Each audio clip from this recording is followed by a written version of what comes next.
Do not buy the new iPhone 16 in 2024, but instead wait for the iPhone 17 series.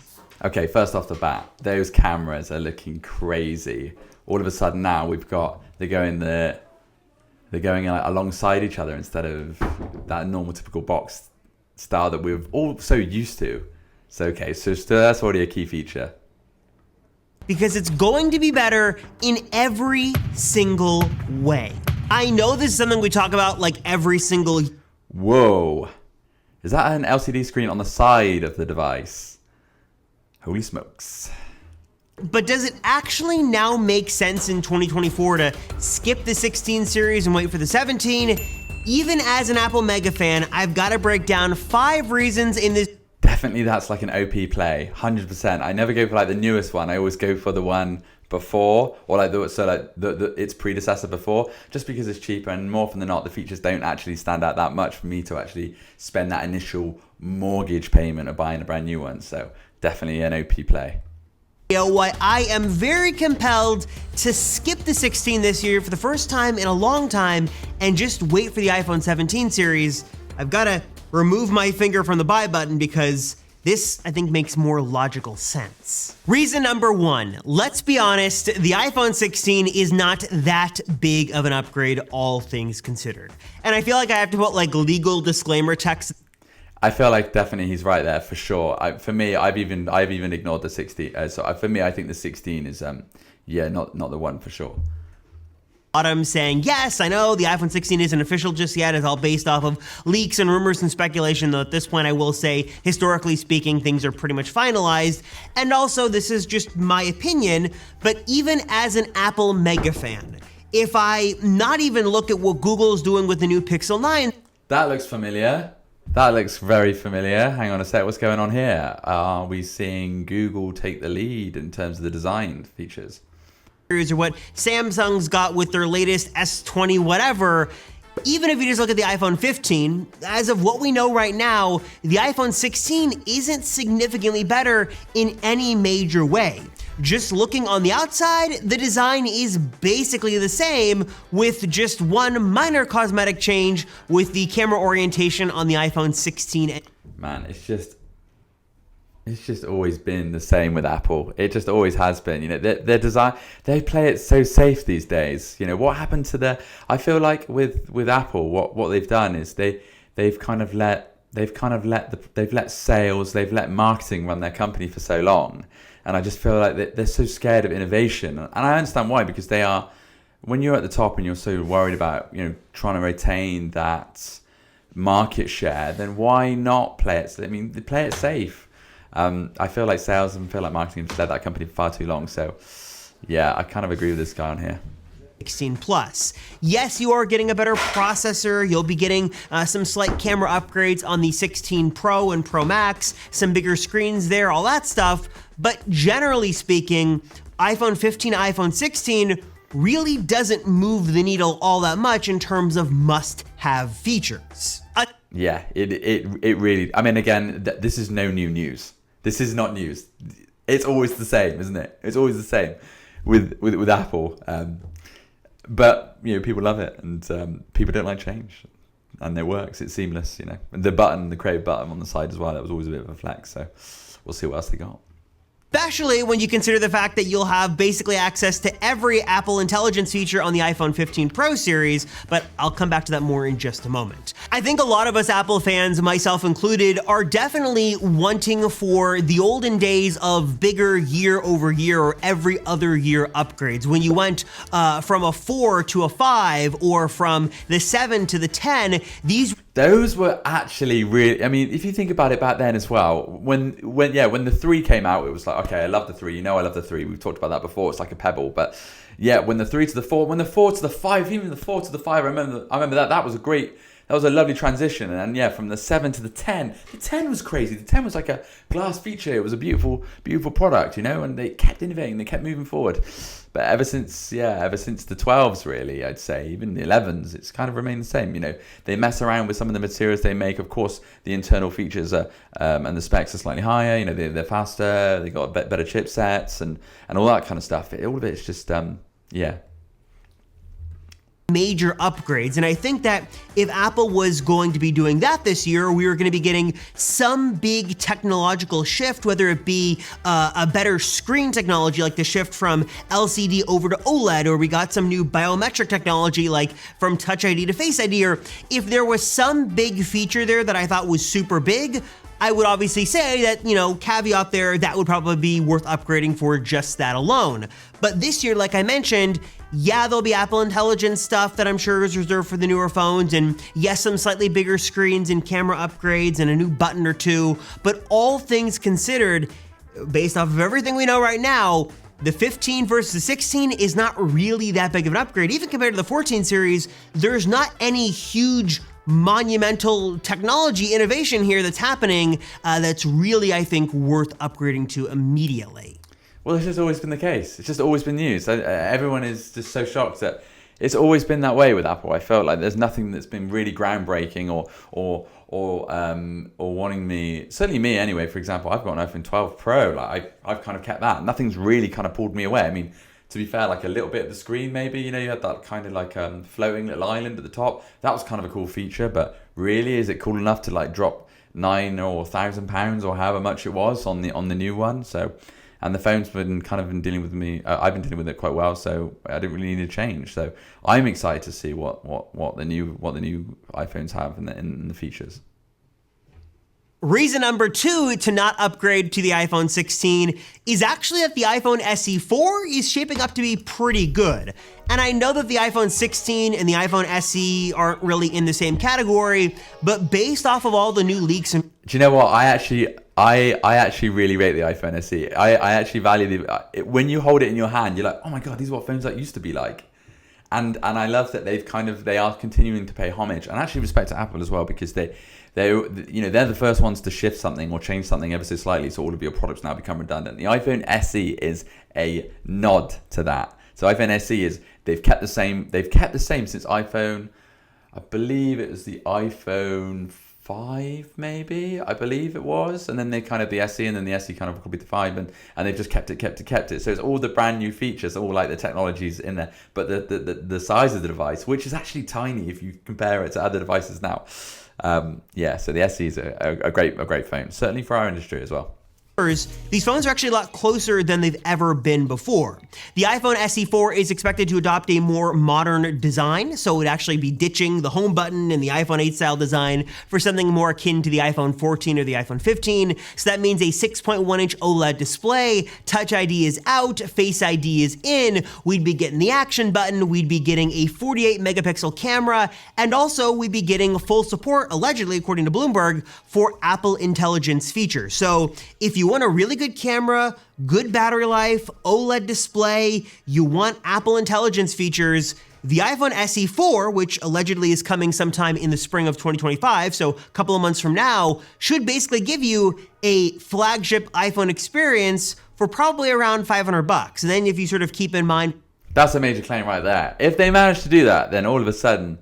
We've got Apple managing, and they've done that actually quite well, because they'll manage to retain the market, and they'll retain the users that don't want to spend the crazy money on the new devices, but they're still offering all those features as well. And I think that's always been the iPhone SE's mission. So that'll be a good feature.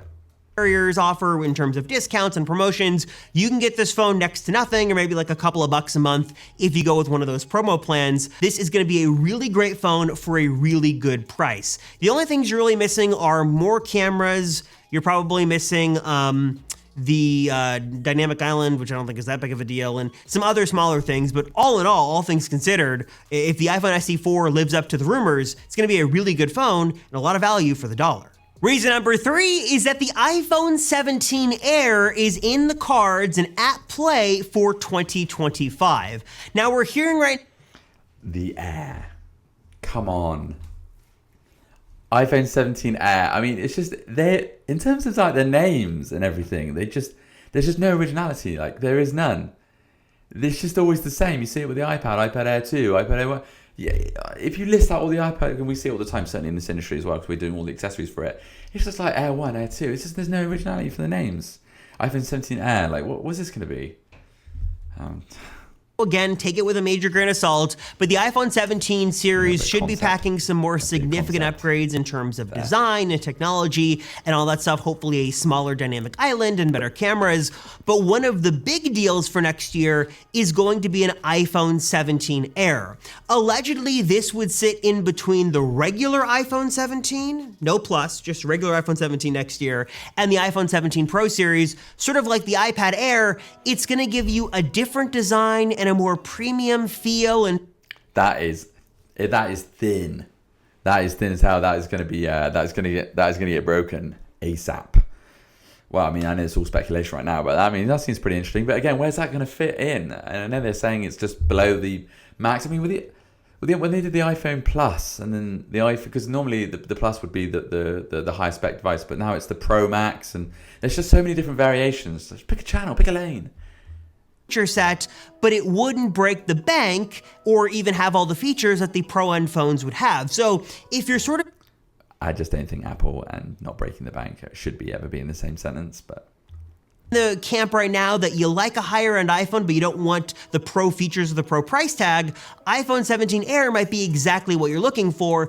And this phone should look and feel significantly different, at least compared to the phones we've had for the last couple of years. So allegedly a super thin design here, maybe some new camera orientation, an upgraded selfie camera, just overall a much more significant upgrade is coming to the iPhone in the form of the Air, slated to launch sometime in 2025, likely the fall, with the iPhone 17 lineup. So if you're looking for a bigger iPhone upgrade and really something that looks different, this should be it. And again, it's not coming this year. It's coming next year.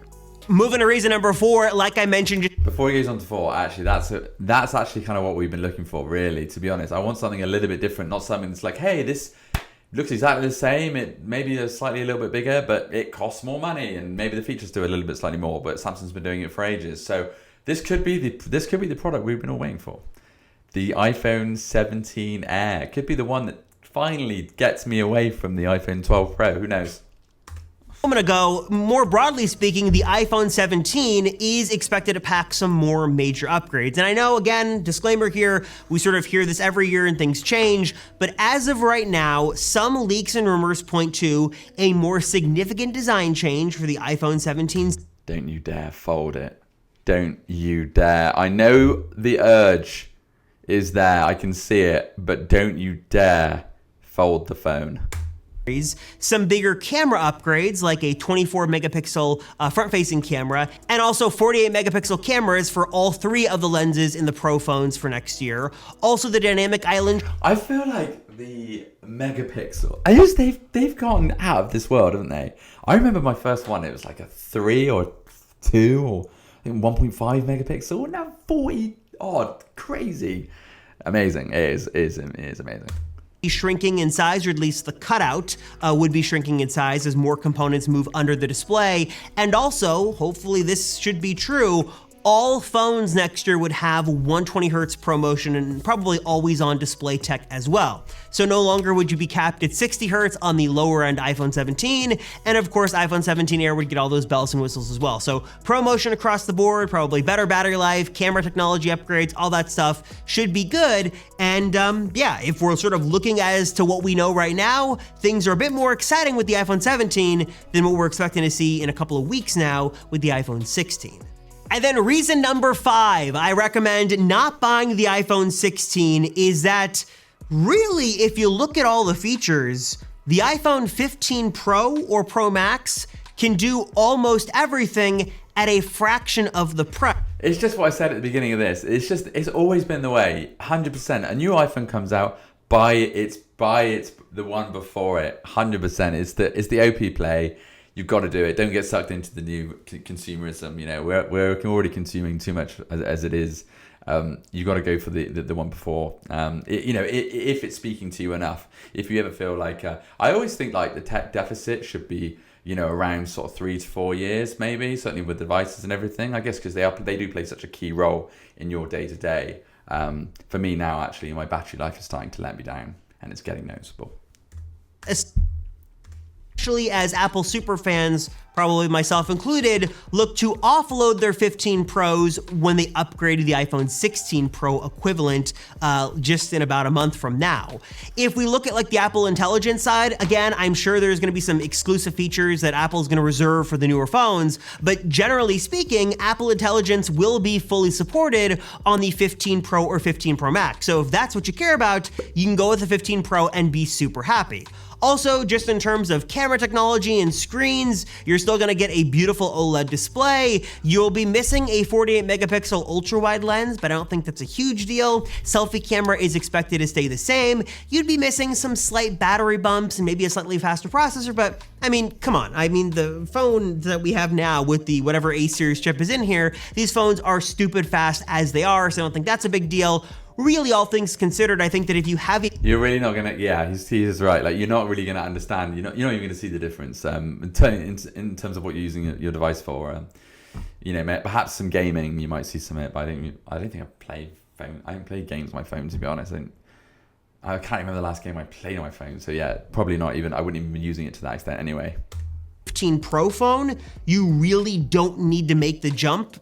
If you look at the data, you really don't need those features, all things considered. And also, if you've got an older iPhone, this might be the perfect time, in about a month, to jump into a 15 Pro on the secondhand market, because chances are you can find one that has very, very minimal damage, because people usually take good care of their phones in the first year or so. And all hell yeah, they do. And they put a case on it and a tempered glass, don't forget it. You could probably find a pretty good price, as again, many are looking to sort of just get rid of their phone and make room in their wallet for the new phone by getting some money back and maybe not looking at the best possible deal. So definitely something to consider is picking up a 15 Pro used if you want Apple Intelligence features, great display, great camera, all that stuff. I think you're getting 90 to 95% of the iPhone 16 features without paying iPhone 16 prices. So definitely something to keep in mind. Those are my reasons, and I'm curious now, let's turn the tables to you guys. What are your thoughts on this? Will you be upgrading to the iPhone 16, yes or no? If you are or you aren't, please drop a comment down below and let me know why. And do you agree with this list? Are there other reasons you think people should consider before they click the buy button on the iPhone 16? Should they buy? Should they wait? What are you planning to do? Drop a comment down below and let me know. As always, I appreciate you guys. Thank you so much for watching. Thanks for all of you who stay to the very end. By the way, you guys are special, so thank you very much for staying to the very end. Hey, that's us. We're special. We stayed through to the end. I watched the whole clip. That was a thought-provoking video, guys. My answer, I'll probably go for the 15 Pro. I never really go for the new 16 unless I get like a really big, or if we get like a really good deal, we buy it. If I come across a good deal, then 100% I'll probably go for it. But probably go for the 15 Pro or wait for this 17 Air. This 17 Air that he's talking about. That sounds interesting. Could it finally be Apple actually changing it up and visually creating a new product that's different and innovative and exciting? And I feel like Apple should have their mission should have been right at the beginning. So yeah, that is it, guys. Thank you so much, and I will catch you soon.